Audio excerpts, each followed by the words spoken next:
Hey, I'm Kristin Hartness. And I'm Jay Yonts, and we're the co-founders of Ziggy's Refuge Farm Sanctuary. Where's Zig? Oh God, there's Zig!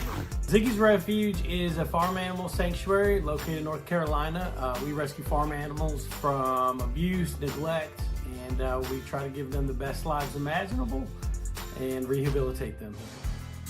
Our whole life kind of evolved based off of one little mini teacup pig that I got living down in St. John, Virgin Islands. I'd always wanted a pig. I found one online and it said he's gonna be a little tiny thing, only gonna be 20 pounds.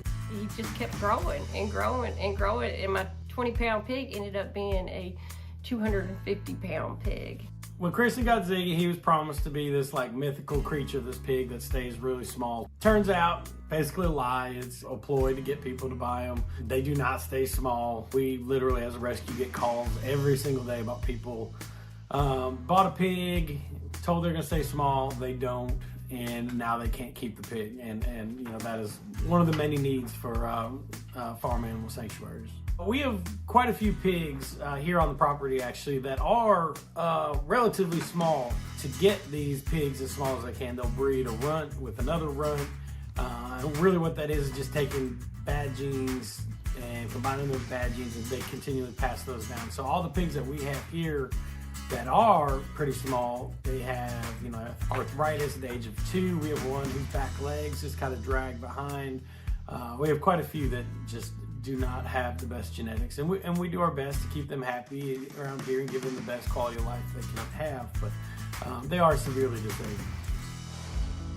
2 years after I got Ziggy is when I met Jay. I was at the bar with my coworkers. Someone was giving Chris a little grief, making little bacon jokes about Ziggy and stuff, so she left there and sat next to me, and we hit it off. And that's when Ziggy's dad came into the picture. Ziggy wasn't able to get the best vet care down in St. John. And so we decided that we had to get our boy back to the States. We looked into barges, we looked into cruise ships, we looked into commercial planes, we looked into boats, yachts, everything you name it. The only way we could get Ziggy out of the islands was on a private plane. You know, it's like, okay, well, we can get Ziggy to the United States, so what are we gonna do now? We don't have a car there, we don't have anything. So we decided we were gonna buy a house on wheels. The plane and the motorhome took everything that we had in savings. And that's how we kind of started. That's how we started our little United States journey.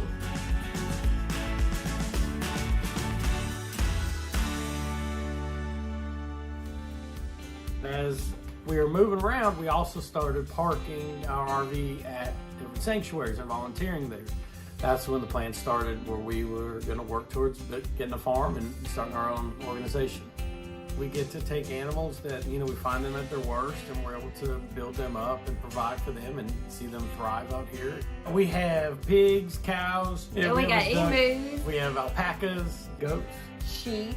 The majority of the animals here were, you know, set to go to slaughter, and we're fortunate enough to be able to help them. Our day-to-day lives are very busy. We have many animals that live inside the house, so those are the first animals that get fed. They wake us up when they're ready. Feeding takes about 3 hours, and it's because we have 72 animals and every single one gets fed something different. Every single animal gets different medications, they get different supplements. I think we're the only sanctuary anywhere that builds their own prosthetics. So we call it Ziggy Beach. We made it to look like a Caribbean beach. Ziggy grew up in the Caribbean. There's nothing he loves more than being able to go to the beach. But it also serves as a therapy pool. Ziggy, on top of other animals, have arthritis. You can get them in the water with them, use treats to kind of get them to do laps. And it allows them to get water therapy without them feeling like they're getting therapy. There's nowhere like that anywhere. There's not one farm sanctuary that's gonna have a Caribbean oasis. And honey, I want that for everybody. We want everybody to follow us and to fall in love with these animals. They all want to live. They all want to be loved. They all want to love you. And these animals speak their own stories.